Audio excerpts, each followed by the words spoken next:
Assalamualaikum warahmatullahi wabarakatuh. Pada video kali ini saya akan membahas mengenai the Bauhaus and the New Typography. Pada era ini, ide dari semua gerakan seni dan desain tingkat lanjut telah dieksplorasi, digabungkan dan diterapkan pada masalah fungsionalitas dan produksi mesin di sekolah desain Jerman yang disebut dengan Bauhaus. Walter Gropius, seorang arsitek Jerman, ditunjuk sebagai direktur baru sekolah desain, akhirnya bernama Bauhaus pada tanggal 12 April 1919.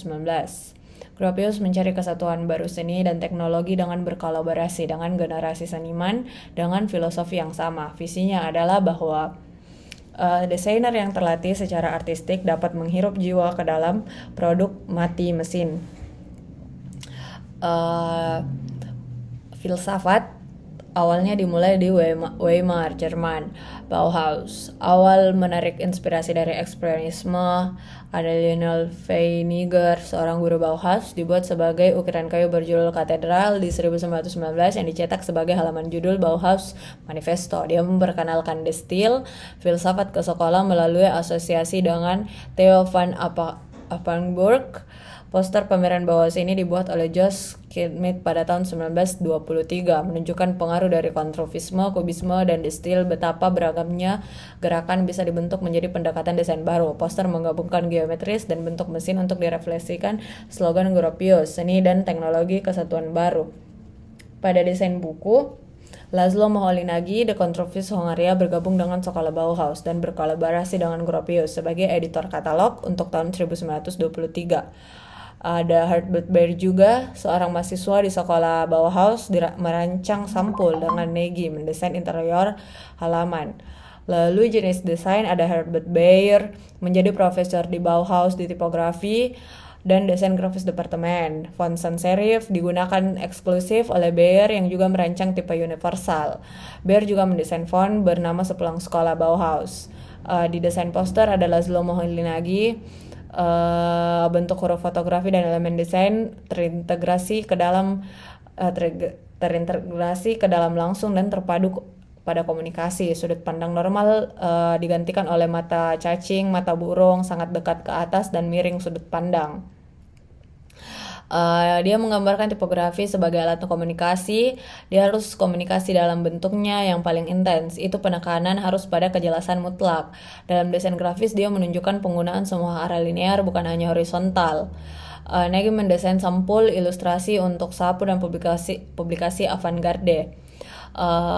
Membuat interaksi berpola terang dan gelap pada lembar pekat cahaya kertas tanpa kamera.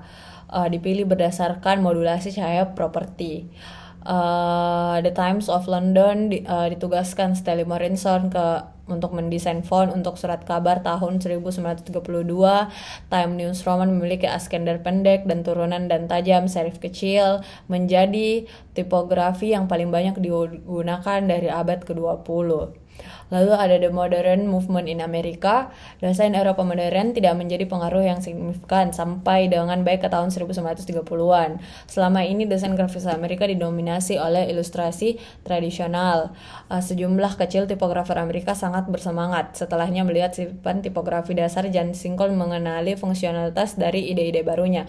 Setelah Futura dan kabel tersedianya di Amerika Serikat, yang modern pergerakan desain dimulai. Ada Walker Evans, ada Mick Knight-Cover,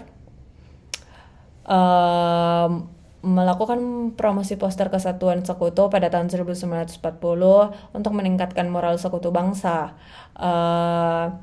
Ada Richard Avedon bersama dua berpengaruh dan potret ikonik dan fotografer fashion. Pada era ini banyak imigran yang membawa konsep desain Eropa ke Amerika yang dipersenjatai dengan bakat, ide, dan keyakinan yang kuat pada desain sebagai aktivitas manusia yang berharga yang dapat berkontribusi pada peningkatan komunikasi manusia dan kondisi manusia. Pengalaman Amerika sangat diperkaya dengan kehadiran mereka. Lalu ada Lester Bill, ada Erte, Alexander Brovich, Herbert Bayer, Herbert Matter, Richard Avedon, dan Irving Penn. The New York School juga Terdapat juga sekolah lain selain Bauhaus, yaitu The New York School. Desainer Eropa yang melarikan diri dari iklim politik berimigrasi ke Amerika Serikat dan menjadi pengaruh besar dalam desain Amerika pergerakan. Desain Eropa cukup teoritis dan terstruktur, di mana desain Amerika bersifat pragmatis, intuitif, dan kurang formal. Pendekatan untuk mengatur ruang. New York adalah pusat gerakan pada tahun 1940-an. Penekanan ditempatkan pada ekspresi ide dan terbuka langsung penyajian informasi logo desain. Ada Paul Rand memulai karirnya sebagai promosi dan desainer editorial untuk seni pakaian, Esquire, Ken, Coronet, dan pengemas kaca. Berkolaborasi dengan RUU copywriter, Bernbach menjadi prototipe untuk tim seni atau salinan bekerja bersama, membuat banyak dan paling dikenal logo terlihat hari ini. Poster ada Ivan Chermov di antara perang 1977, tahun antar perang adalah dipersembahkan oleh topi Crunchill di antara dua helm. Dan ada juga Help Lubalin, Lubalin tumpang tindih dan bentuk huruf yang disentuh mengkompres ruang antara kata dan kata-kata terjepit dan gambar menjadi persegi panjang. Sekian dari video kali ini. Wassalamualaikum warahmatullahi wabarakatuh.